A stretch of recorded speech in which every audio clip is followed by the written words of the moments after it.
කිව්ව විදිහටම නැගිටපල්ලා කිව්ව ඔව් නැගිට්ට. නුඹලගේ වාරය ඇවිල්ලා තියෙන ඔව් මේ රටේ මහ ජනතාවේ වාරය ගත්තා. අරගෙන දැන් ඔබලාට ඒ වාරය බාර දීලා තියෙනවා. ඒ වරම ඒ අවස්ථාව දීලා තියෙනවා. අවුරුද්දක් ගෙවිලා ඉවර වෙන තැන මිනිස්සුන්ගේ වාරයෙන් ඔබට ලබා දුන්නු දෙයට අනුව මිනිස්සුන්ගේ වාරය උදා කරලා තියෙනවා කියලා හිතන්න පුළුවන්. අපි එතනින් පටන් ගමු. ඔබ ඇත්තටම කියන්නේ අපිට ලොකු සතුටක් තියෙනවා. අපේ රටේ ජනතාව අපේ පණිවිඩය උන්කන් දීලා වෙනස් වෙන තීන්දුව කරන නැගිටලා රටේ පාලන බලය මාරු කරා. ප්‍රත්‍යංග ඔබ කිව්වා වගේ දැන් අපේ අතේ තමයි තියෙන්නේ ජනතාවගේ බලාපොරොත්තු ඉටු කරන එක. ඉතින් අපි හිතනවා අපි ගෙවිච්ච අවුරුද්දේ සතුට වෙන්න පුළුවන් සැලකිතු ගමනක් ඇවිත් තියෙනවා කියලා. ඒක ගණන් හදන්නේ මෙහෙමයි. ඒ කියන්නේ අපි පටන් ගන්නකොට තිබුණ තැන මොකක්ද කියන එකත් එක තමයි ගණන් හදන්න වෙන්නේ අපිට. දැන් ඔබ හැමෝටම මතක නම් ඔය ජනාධිපතිවරණ සහ මහමැතිවරණ කාලවල අපිට විරුද්ධ දේශපාලන කරපු අය වේදිකාවල කිව්ව කතා ටිකක් තිබ්බනේ. ඒක කිව්ව දේ තමයි අපි ආවොත් ආර්ථිකය කඩාගෙන වැටෙනවා තවදුරටත් නැවත තෙල් පෝලින් නැවත ගෑස් පෝලින් එනවා. අපි ආවොත් ජාත්‍යන්තර සහයෝගය නැතිලා යනවා අපිට රට උදකලා වෙනවා. අපි ආවොත් නුවර පෙරහැරවත් කරගන්න නැහැ පෙරහැරවල නැති වෙනවා ආගම් අදහන බැරි වෙනවා. අපි ආවොත් රට විශාල ලීරැකිරීමක් සිද්ධ වෙනවා ප්‍රජාතන්ත්‍රය නැති වෙනවා ගිනි තැබීම් සිද්ධ වෙනවා වගේ කතා ගොඩක් කිව්වා. හැබැයි ගෙවිච්ච අවුරුද්ද කාලය තුල අපි ගොඩක් පැතිවලින් පෙන්නුවා ඒක එහෙම නෙවෙයි කියලා. අපි වෙනස් කියලා. අපි අපේ රටේ ජනතාවට දීපු පොරොන්දු අතර ප්‍රධානම එක තමයි ජනතාව අපින් ඉල්ලුව එක තමයි අපේ රටේ තිබිච්ච දේශපාලන සංස්කෘතිය අපි වෙනස් කරනවා කියන එක. මෙතන අපි ඒක පටන් ගන්න තියෙනවා. ඒක දැන් අපි ඇත්තකට විශාල ප්‍රමාණයකින් ඉටු කරලා තියෙනවා ප්‍රධාන වශයෙන් ගත්තොත්. අපි මැතිවරණ 3ක් කරලා තියෙනවා. දෙකක් අපි කරේ එකක් කලින් තිබුණා. මැතිවරණ 3ක ජයග්‍රහණ ගත්තා. හැබැයි අපේ රටේ අපි පශ්චාත් මැතිවරණ දේශපාලන තිබිච්ච තත්ත්ව වෙනස් කරා. කිසිම කෙනෙකුට කරදරයක් සිද්ධ වුනේ නැති, පෙළපාලි ගියපු නැති, කිසි කෙනෙකුට විරුද්ධවාදීන් කිසිම හිරියාවක් වෙච්ච නැති ඡන්ද අපිට ගන්න පුළුවන්කම තිබුණා. ඒක ලොකු දේවල්. මොකද මීට කලින් ඒවා තිබුණේ නැහැ. ඊට පස්සේ අපි අපේ රටේ වංචා දූෂණ නවත්තන්න තීරණයක් ගත්තා. අපි ඒක හරියටම කළා. මම හිතන්නේ ඔබ කවුරුත් දන්නවා අපේ රටේ දැන් අපිට ආඩම්බරෙන් කියන්න පුළුවන්, බයනතු කියන්න පුළුවන් රාජ්‍ය පාලන මට්ටමේ පගාගෙන වංචා දූෂණ නතර කරලා තියෙනවා. තාමත් අපේ රාජ්‍ය සේවයේ තැන් වල එක ටිකක් තියෙනවා. නමුත් අපි උඩින් නැත්නම් පස්සේ නවත්තන්න පුළුවන්.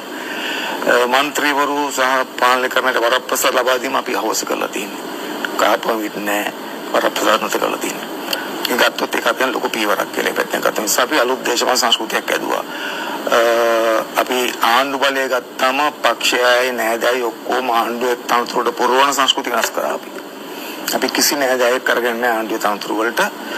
පක්ෂ හැම කෙනාම ආණ්ඩුවේ තනතුරු අරගෙනත් නැහැ. පක්ෂ දැනුත් මේ වෙලාවෙත් ආණ්ඩුවේ කිසිම තනතුරක් නැතුව මහන්සියලා වැඩ කරන පිරිසක් ඉන්නවා මේ රට වෙනුවෙන්. ඒව අලුත් දේවල්.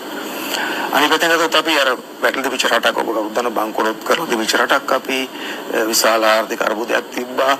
ඒ කාලේ රනිල් වික්‍රමසිංහ ජනාධිපතිවරණ අතර කිව්වේ ලබන සති මීට වඩා අමාරුයි ඊළඟ සති මීට වඩා අමාරුයි කියලා. එයා කිව්වා අපි වැල් පාලම කියන්නේ කියලා. වැල් පාලම ඉල්ලලා තිබ්බ ලංකාව. එහෙම තත්ත්වයක් තිබිච්ච රටක අපි ආර්ථික ස්ථාවර කරා. දැන් ලෝකේ කවුරුත් පිළිගන්න ලෝක බැංකුවත් පිළිගන්නවා. ජාත්‍යන්තර මූල්‍ය අරමුදලත් පිළිගන්නවා. ලෝක රටවල් පිළිගන්නවා. ආර්ථික ස්ථාවරයි කියලා. අපිට ගොඩනගා ගන්න තියෙනවා මුත් ස්ථාවර කරලා තියෙනවා අපි. අනිත් පැත්තෙන් ගත්තොත් අපේ රටේ ආදායම් වැඩි කරගෙන තියෙනවා. මම දැන් පස්සේ වුණත් අපිට ඉලක්කම් වලින් කියන්න පුළුවන්. අනිත් පැත්තෙන් අපි ජනතාවට සහන් දෙන්න පටන් ගත්තා. ඉදිකිරීම පටන් ගත්තා. රට ඉස්සරහට ගමන් කරමින් තියෙනවා. ඔක්කොටම වඩා අපේ රටේ ජනතාවට දැන් බයක් නැතුව ජීවත් වෙන්න පුළුවන්. නිදහස කියන එක තියෙනවා. ප්‍රජාතන්ත්‍රවාදය තියෙනවා. කාටවත් බයෙන් ජීවත් වෙන්න ඕනේ නැහැ. සමාජ වෙනසක් පටන් ගන්න තියෙනවා.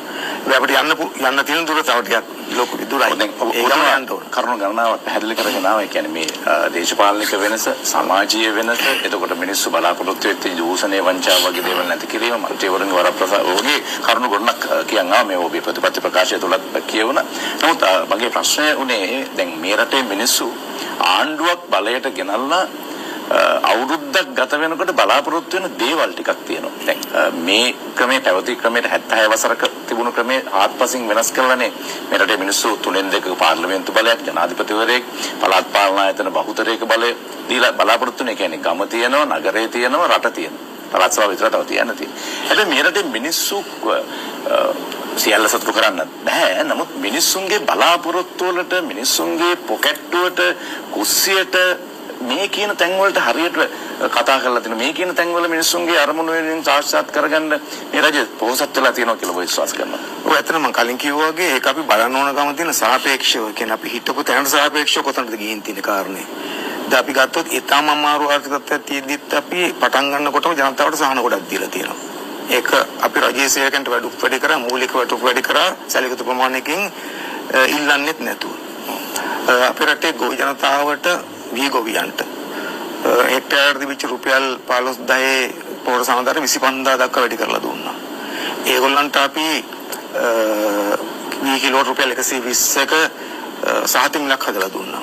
ඊට පස්සේ අපේ රටේ සහන් ලබන කණ්ඩායම කරන අස්වැසු ලබන කණ්ඩායම් වල තිබිච්ච අර 8500ක් ලැබිච්ච එක 10000 දක්වා වැඩි කරා 12500 15000 දක්වා වැඩි කරා ඒගොල්ලන්ගේ කාලි වැඩි කරලා දුන්නා. ඒ කියන්නේ වැඩි කිරීම සිද්ධ කරන්නේ කියන්නේ පැවති ආණ්ඩුව විසින් අරගෙන තිබුණු ක්‍රියාමාර්ග තවදුරටත් ඉදිරියට අරගෙන යාමද නැත්නම් වර්තමාන රජය විසින් නෑ අස්වැසු කලින් තිබිච්ච එක පොරසාන ආධාර වගේ දේවලුත් තිබුණා මම මතකයි. කලින් තිබිච්ච එක අපි ඒකේ ප්‍රමාණය වැඩි කරා ජනතාවට ලැබෙන ප්‍රතිලාභය වැඩි කරලා දුන්නා අලුතෙන් නෙවෙයි.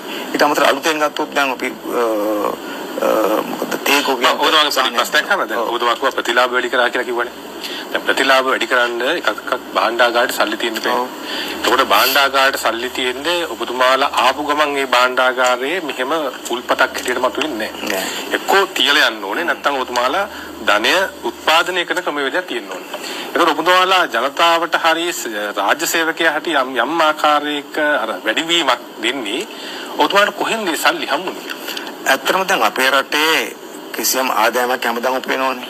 එකක් අපි ඇවිල්ලා ඉතා ඉක්මනින් අපි මේ උපයන ආදායම් ප්‍රමාණය වැඩි කරගත්තා. මාස 6කින් වැඩි කරලා තියෙනවා. වැඩි කරගෙන තියෙනවා. මට පොඩ්ඩක් පහදන්න පුළුවන් ඒ ක්‍රමවේද පුළුවන්. ඊළඟට අනිත් කතාව අපි ආණ්ඩුව විසින් කරගෙන නාස්තිය වංචා දූෂණ නතර කරා. එතකොට මේ මුදල් ටික ඉතුරු වෙනවා. මේ මුදල් ටික තමයි අපි කළමනාකරණය කරලා ගෙවන්නේ. මොකද මූල්‍ය කළමනාකරණයක් සහ මූල්‍ය විනයක් ඕන.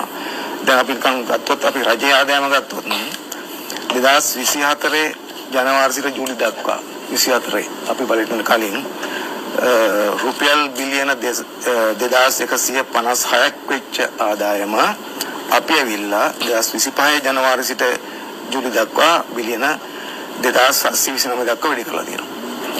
ඒතකොට 2156 2700 දක්වා වැඩි 29 දක්වා වැඩි කරලා තියෙනවා.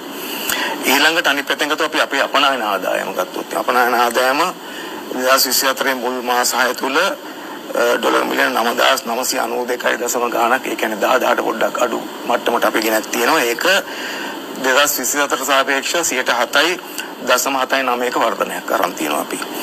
සංචාරක ආදායම ගත්තත් අපි 2024 මුල් මාස 7 තුල තිබිලා තියෙන්නේ මිලියන 1884යි. හැබැයි 2025 දී අපි ඒක මිලියන 2031 දක්වා වැඩි කරලා තියෙනවා.